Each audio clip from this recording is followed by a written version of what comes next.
क्या विपक्ष का विरोध या समर्थन सिलेक्टिव सोच के साथ तय होता है व्यूअर्स? ये सवाल आज इसलिए मैं उठा रहा हूं क्योंकि हिंडनबर्ग की रिपोर्ट आते ही समूचा विपक्ष एक्टिव हो गया। टीएमसी से लेकर कांग्रेस तक हर विपक्षी दल जेपीसी जांच की मांग पर अड़ गया।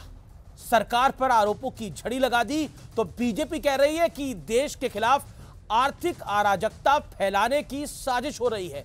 लेकिन एक और मुद्दा है जिस पर बीजेपी बहुत मुखर है और एनडीए बहुत मुखर है, लेकिन विपक्ष ने चुप्पी साध रखी है। और यह मुद्दा है बांग्लादेश में हिंदुओं पर हो रहे अत्याचार का, नरसंहार का, जिनके साथ हिंसा और बेरहमी की हदें पार कर दी गई हैं। लेकिन इस पर समूचा विपक्ष मौन है, कोई हाय तौबा नहीं मचा रहा। तो सवाल यह है कि क्या वाकई विपक्ष का हर एजेंडा वोट बैंक और मोदी विरोध से तय होता है? आज इसी पर होगी देश की सबसे प्रामाणिक बहस, सिलेक्टिव सियासत और सन्नाटा। स्वागत है आपका आर पार के आज के एडिशन में।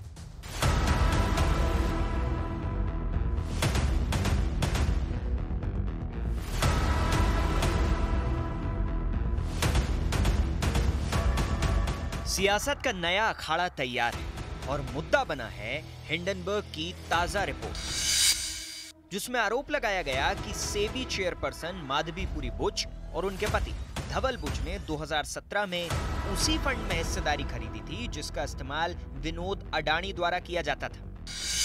हालांकि इस आरोप को नकारते हुए माधवीपुरी बुच और उनके पति धवल बुच ने अपने बयान में कहा कि रिपोर्ट में जिस फंड का जिक्र किया गया है उसमें 2015 में निवेश किया गया था और ये माधवी के सेबी का सदस्य बनने से 2 साल पहले का मामला है।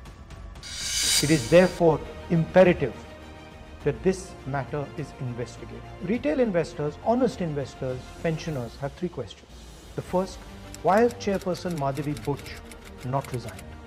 Second, God forbid something were to go wrong and investors were to lose their money.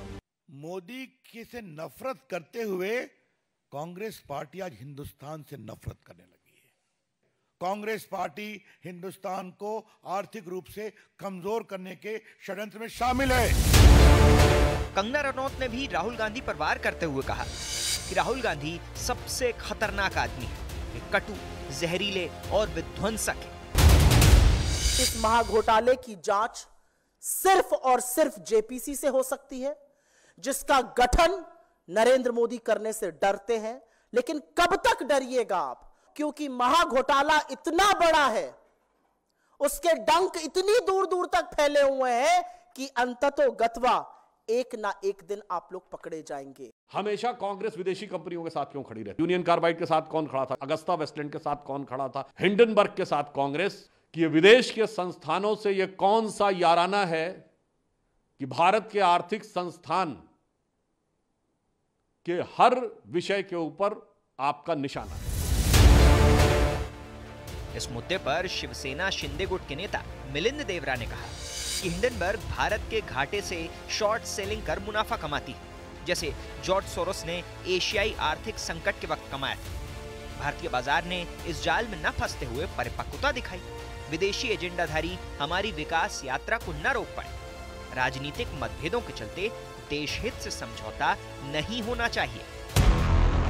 लेकिन एक मुद्दा और है, बांग्लादेश में हिंदुओं के खिलाफ बेरहम हिंसा का। 5 अगस्त से अब तक हिंदुओं पर हमले की 205 बड़ी घटनाएं हुई।